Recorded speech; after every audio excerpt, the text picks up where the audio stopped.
Rafale jet की parts को अभी दिल्ली और हरियाणा के हाईवे में स्पॉट किया गया है।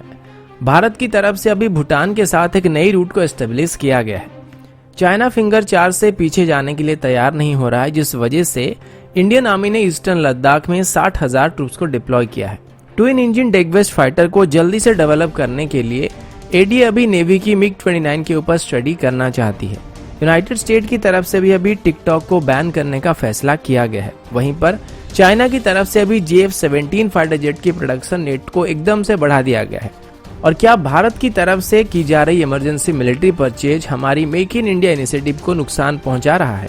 नमस्कार दोस्तों, मेरा नाम है अंशुमन नायक और आप सभी का बहुत बहुत स्वागत है इंडियन डिफेंस न्यूज की डिफेंस टॉक सीरीज में। तो चलिए देर ना करते हुए आज की वीडियो शुरू करते हैं। आज की पहली अपडेट राफेल जेट को लेके है। वैसे आप सभी को याद होगा कि 27 जुलाई तक भारत को राफेल जेट की पहली बैच मिलने वाली है, जिसमें 6 राफेल जेट होने वाले हैं। कल रात को हमारी एक सब्सक्राइबर रंजीत सिंह ने मुझे एक मेल किया था, जिसमें कुछ इमेजेस थे और ये इमेजेस दरअसल अभी ट्विटर में ट्रेंड भी कर रहे हैं।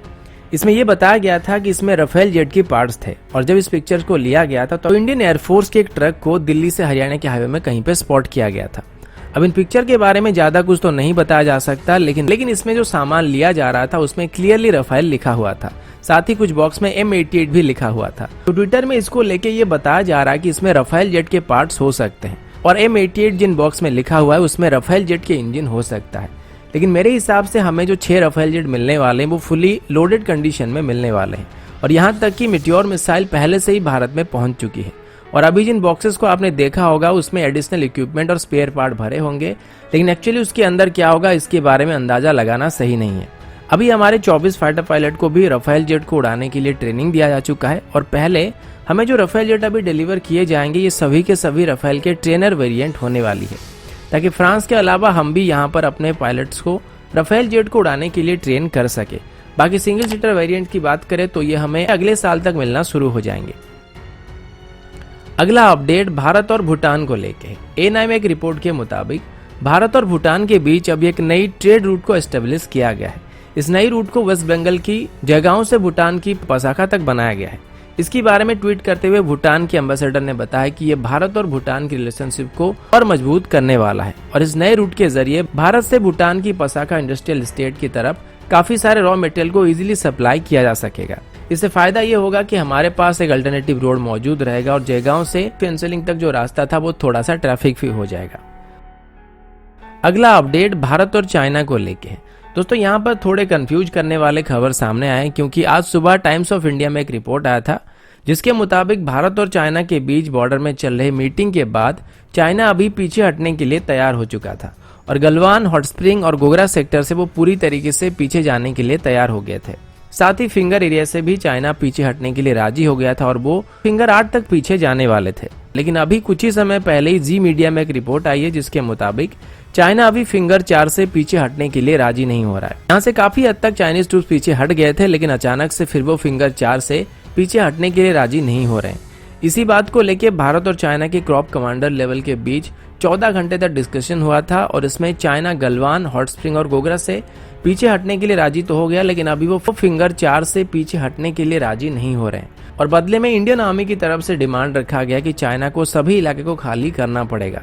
इसी बात को लेकर अभी नॉर्दर्न कमांड के चीफ YK जोशी जी सीधे PM नरेंद्र मोदी जी के साथ बातचीत करने वाले हैं।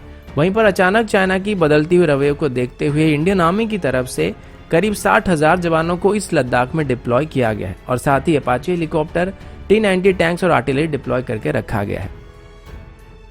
अगला अपडेट ट्विन इंजन डेगवेस्ट फाइटर को लेके। 1 या 2 दिन पहले मैंने आपको बताया था कि इंडियन नेवी 2032 से 2034 के बीच अपने MiG-29 के फाइटर जेट को रिटायर करने वाली है और इनकी जगह में ट्विन इंजन डेगवेस्ट फाइटर को इंडक्ट किया जाएगा। एडी के मुताबिक ट्विन इंजन डेगवेस्ट फाइटर पर 2022 से 2023 के बीच काम करना शुरू कर दिया जाएगा और इसकी पहली टेस्ट फ्लाइट को 2026 में कंडक्ट किया जाएगा, जिसके बाद 2032 से पहले इसकी सीरीज प्रोडक्शन शुरू की जाएगी। अभी एडीए की तरफ से MiG कॉर्पोरेशन को एक लेटर लिखा गया था जिसमें एडीए चाहता है कि पिछले साल हमारा जो एक MiG-29 क्रैश हो गया था उस पर स्टडी करने के लिए एडीए को इजाजत दे दी जाए, ताकि ट्विन इंजन डेगवेस्ट फाइटर को डेवलप करते वक्त MiG-29 में जो खामियां मौजूद है उनका ध्यान रखा जा सके। क्योंकि पहले ही MiG-29 की परफॉर्मेंस से इंडियन नेवी इतना खुश नहीं है, जिस वजह से इसको इंडक्ट होने से 18 साल के बाद ही इनको डीकमीशन करने का फैसला किया गया है। एडीए का कहना है कि हालांकि वो पहले से ही नेवल तेजस को डेवलप कर चुके हैं, जो कि सफलता के साथ कैरियर में लैंड और टेक ऑफ कर सकता है, लेकिन अभी तक एडीए को ट्विन इंजन फाइटर जेट को डेवलप करने का कोई भी अनुभव नहीं है और इसके लिए उनको अभी MiG-29 को स्टडी करने की जरूरत है, क्योंकि twin engine deck based fighter को डेवलप करने के लिए एडीए के पास ज्यादा वक्त नहीं है और 2022 तक इसकी कंप्लीट मॉडल को तैयार करना पड़ेगा। साथ ही एमका प्रोजेक्ट की बात करें तो उस पर भी पैरेलल वे में काम चल रहा है। अगला अपडेट पाकिस्तान की तरफ से है। ग्लोबल टाइम की तरफ से अभी एक रिपोर्ट आया था जिसमें यह बताया गया है कि चाइना की तरफ से अभी JF-17 फाइटर जेट की प्रोडक्शन रेट को काफी बढ़ा दिया गया है। JF-17 को पाकिस्तान और चाइना की तरफ से जॉइंटली मैन्युफैक्चर किया जाता है, लेकिन इसको पहले जिस रेट में मैन्युफैक्चर किया जाता था उसके मुताबिक अभी इसमें काफी तेजी देखने को मिल रही है। 2020 की बात करें तो अब तक जिस स्पीड में इनकी प्रोडक्शन किया जा रहा है वो पिछले 5 सालों में नहीं किया गया था। चाइना की एविएशन न्यूज की तरफ से बताया गया कि अभी चाइना को हर एक JF-17 को मैन्युफैक्चर करने के लिए पहले के मुकाबले 15 दिन कम लग रहे हैं। JF-17 को अभी पाकिस्तान और म्यांमार की तरफ से इस्तेमाल किया जा रहा है और सोर्सेस के मुताबिक अभी जिन JF-17 को प्रोडक्शन किया जा रहा है ये JF-17 की ब्लॉक 3 वेरिएंट है, जो कि अपने पुराने वेरिएंट के मुकाबले काफी बेहतर होने वाले हैं और पाकिस्तान की एरियल कैपेबिलिटी को काफी हद तक बेहतर करने वाले हैं। वहीं पर ABIC की तरफ से ये बताया गया कि सिर्फ पाकिस्तान ही नहीं बल्कि कुछ और देश भी हैं जो कि अभी JF-17 की ब्लॉक 3 वेरिएंट को खरीदने के लिए चाइना के साथ बातचीत कर रहे हैं। दोस्तों यहाँ पर JF-17 ब्लॉक 3 वेरिएंट की प्रोडक्शन में तेजी लाने के लिए एक और कारण भारत के राफेल जेट हो सकते हैं और चाइना को पता है कि राफेल जेट को काउंटर करने लायक कोई भी सिस्टम अभी पाकिस्तान के पास मौजूद नहीं है, तो इसी वजह से उनको जल्दी से जल्दी JF-17 की ब्लॉक 3 वेरिएंट को डिलीवर करने की कोशिश की जा रही है।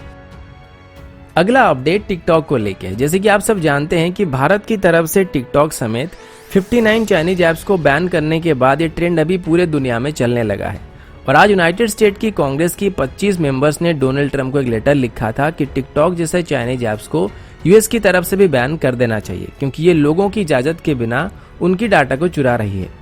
यूएस कांग्रेस की तरफ से क्लेम किया गया था कि टिकटॉक जैसे ऐप यूनाइटेड स्टेट के लोगों की डाटा को चुपके से चुरा रही है, साथ ही उनको चाइना की कम्युनिस्ट पार्टी के साथ शेयर कर रही है, जो कि बहुत ही संगीन मामला है और ये यूनाइटेड स्टेट की नेशनल सिक्योरिटी के ऊपर बहुत ही बुरा असर डाल सकता है। ऑस्ट्रेलिया की स्ट्रेटेजिक पॉलिसी इंस्टीट्यूट की तरफ से की गई स्टडी के मुताबिक टिकटॉक का जो पेरेंट कंपनी है उसका नाम ByteDance है और ये चाइना की कम्युनिस्ट पार्टी के साथ काफी क्लोज रिलेशन को मेंटेन करता है।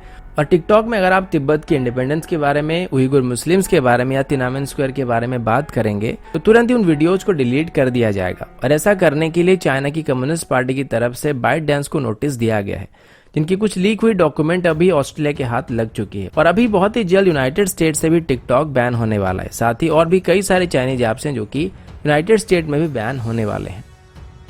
अगला अपडेट इमरजेंसी परचेज को लेकर है। जब से भारत और चाइना के बीच तनाव बढ़ा है तब से 2 बार हमारे आर्म फोर्सेस को इमरजेंसी फाइनेंशियल पावर दिया गया है। पहले 500 करोड़ की दी गई थी और अभी 300 करोड़ का इमरजेंसी फाइनेंशियल पावर ग्रांट किया गया है, जिसे आने वाले 6 महीनों के अंदर जरूरी डिफेंस इक्विपमेंट को खरीदने के लिए इस्तेमाल किया जाएगा। लेकिन इसी बीच कुछ लोग अभी सवाल कर रहे हैं कि अभी हम इमरजेंसी बेसिस पर जिन फॉरेन इक्विपमेंट को खरीद रहे हैं उनका हमारा डोमेस्टिक फर्म के ऊपर असर पड़ रहा है और कहीं ना कहीं हमारी मेक इन इंडिया इनिशिएटिव पीछे पड़ रहा है। अभी जब से एडिशनल 72,000 SIG सौर की असॉल्ट राइफल के लिए ऑर्डर दिया गया था तब से इस तरीके के सवाल उठाए जा रहे हैं कि SIG सौर के बदले SSS डिफेंस की राइफल को क्यों नहीं खरीदा गया। और ठीक उसी तरीके से जैसे Indian made anti tank guided missile के बदले एडिशनल स्पाइक मिसाइल को इमरजेंसी बेसिस पर क्यों खरीदा जा रहा है। साथ ही चाइना की तरफ से अपनी टाइप 15 लाइट टैंक्स को डिप्लॉय करने के बाद ही हमारे ऑफिसर्स को लाइट टैंक को खरीदने का आइडिया क्यों आया, इससे पहले उन्होंने इसके बारे में क्यों नहीं सोचा। जैसे बहुत सारे एलिगेशन है, लेकिन जिनमें से कुछ एलिगेशन मेरे हिसाब से प्रैक्टिकल नहीं है। उनमें से एक एलिगेशन ये था कि हमारी स्टेट ओन्ड कंपनी की तरफ से प्रोड्यूस किए गए राइफल्स जिनको हमारी पैरामिलिट्री फोर्सेस या स्टेट की पुलिस डिपार्टमेंट इस्तेमाल करती है उनको फॉरेन राइफल के बदले इंडियन आर्मी में शामिल क्यों नहीं किया जा सकता है। इसका सीधा जवाब ये कि हमारी पैरामिलिट्री फोर्सेस को लंबे समय तक राइफल्स का इस्तेमाल करना नहीं पड़ता है। कभी कभार जब एनकाउंटर होता है तभी इनका इस्तेमाल किया जाता है, लेकिन आर्मी के साथ ऐसा नहीं चलेगा और आर्मी को सिर्फ असॉल्ट राइफल नहीं बल्कि बैटल राइफल चाहिए जो कि गंदे से गंदे सिचुएशन में भी सही तरीके से काम करे, ना कि हमारी इंसास राइफल की तरह जाम होने लगे।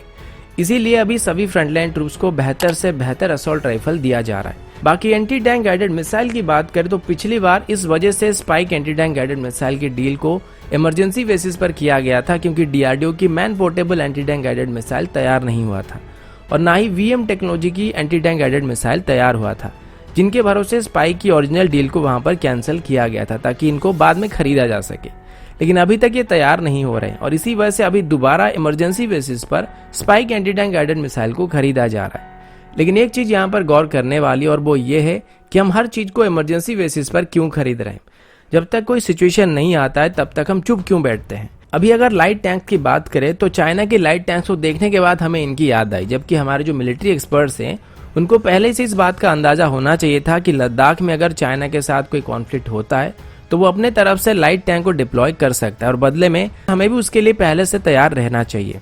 दूसरी तरफ इजराइल से इमरजेंसी बेसिस पर बैरक 8 सिस्टम को लेना एक और गलती दर्शा रहा है कि हम कितने स्लो हैं, क्योंकि ये सिस्टम हमारे हाथ में और हमने वक्त रहते इन सिस्टम को इंडियन एयरफोर्स या फिर आर्मी में शामिल क्यों नहीं किया था। कहीं ना कहीं हमारी तरफ से लापरवाही नजर आ रही है, लेकिन उम्मीद है कि एटलीस्ट आगे से ऐसी लापरवाही बरती नहीं जाएगी। तो दोस्तों अभी के लिए इतना ही, मिलता हूँ आपसे अगले वीडियो में, तब तक के लिए जय हिंद, वंदे मातरम।